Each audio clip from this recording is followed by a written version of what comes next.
Luftwaffe encountered one of its own tactics, the fighter swarm.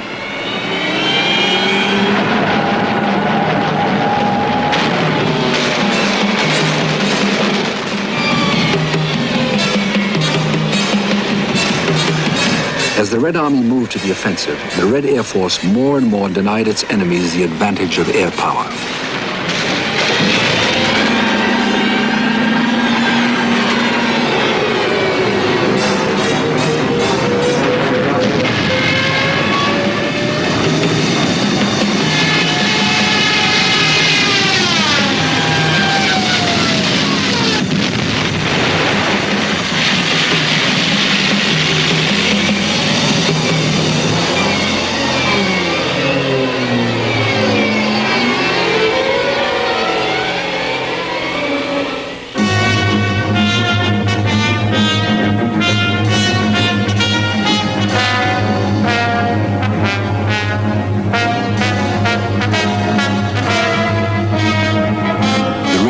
Began to produce its own heroes.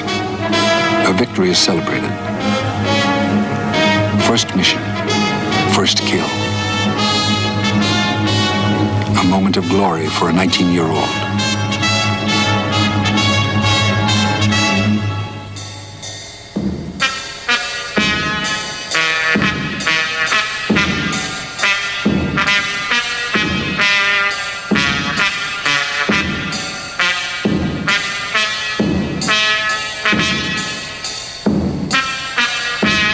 First, captured Nazi pilots had been something of a curiosity for the Russians.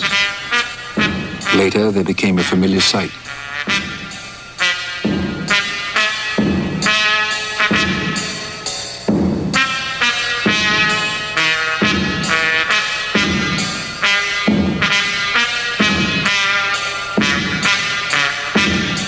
By the end of 1944, the Russians had accounted for over 20,000 German pilots.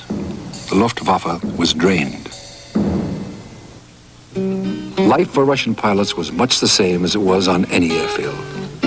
Periods of intense, lethal activity. Periods of calm. A life of extremes that very often only the young could endure.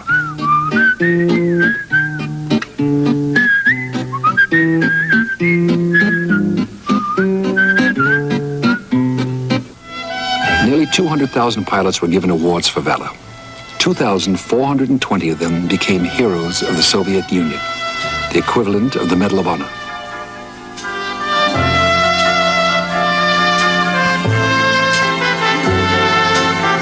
Soviet President Mikhail Kalinin presented some of the medals in the Kremlin.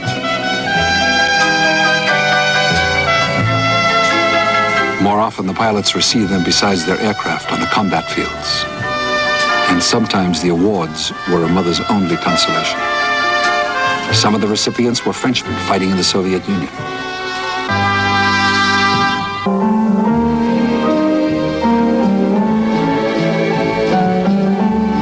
Early in the war, a French squadron was formed on Russian soil to fight alongside the Red Air Force. After the fall of France, they had been men without a country.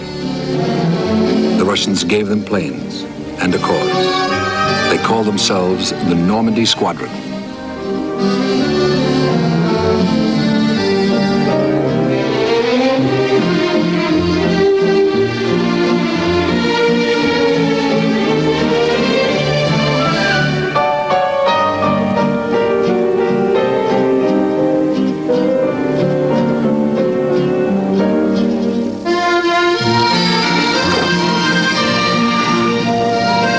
Planes were Yak 3 fighters, armed with a 20mm cannon and twin machine guns.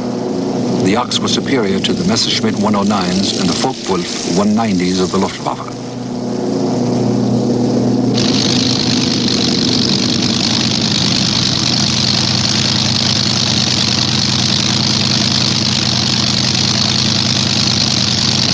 The planes of the Normandy Squadron were maintained by Soviet ground crews. The relationship between the French pilots and their Russian mechanics became very close.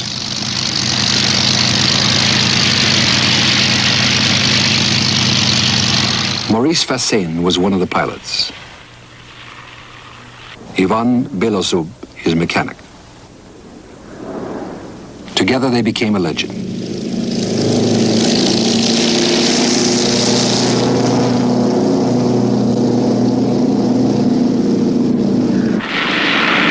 But Beelzebub and Fassin flew together only once. When Normandy Squadron was transferred to a new airfield, Fassin took Beelzebub with him for the ride. On the way, they were attacked by Nazi fighters.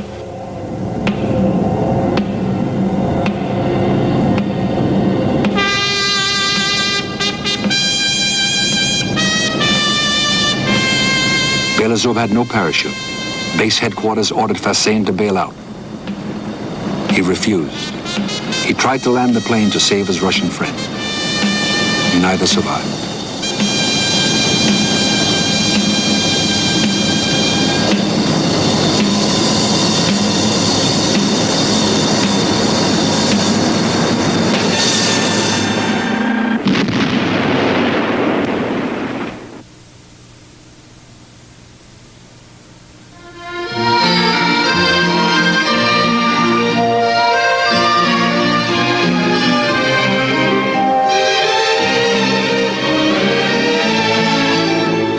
As the war went on, more French squadrons were formed, becoming an air regiment with the title of Normandy Neyman. It fought to the end of the war. Then it took its planes home to France, a gift from the Soviets.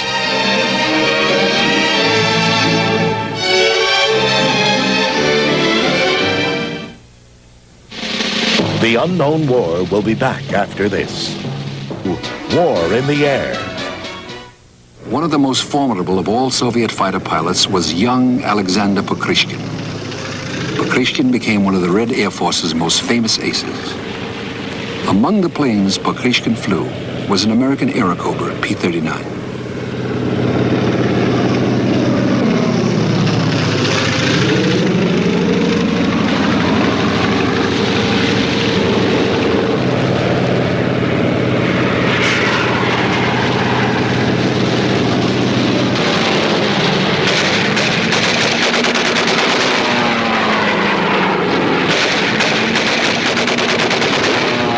This was Pokrishkin's 50th kill.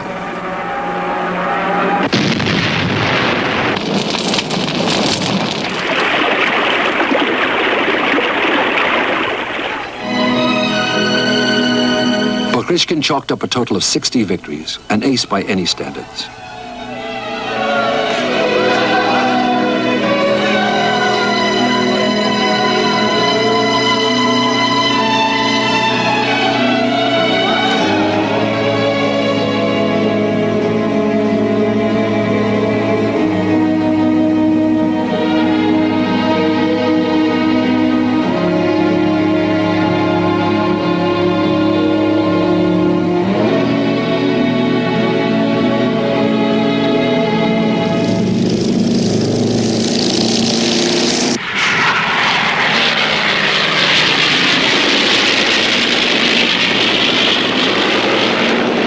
Begun the war as a lieutenant. He ended it as a regimental commander. Highly successful and very popular.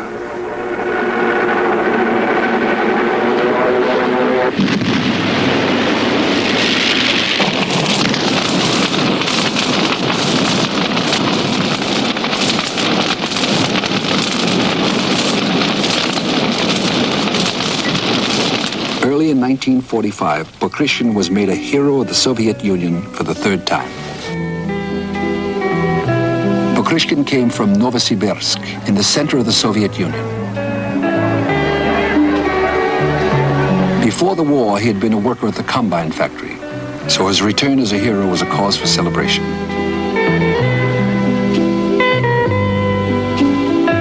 His home was still in Novosibirsk, where his mother and wife lived. His wife had been a nurse and they had married at the front. Now she was expecting their first child.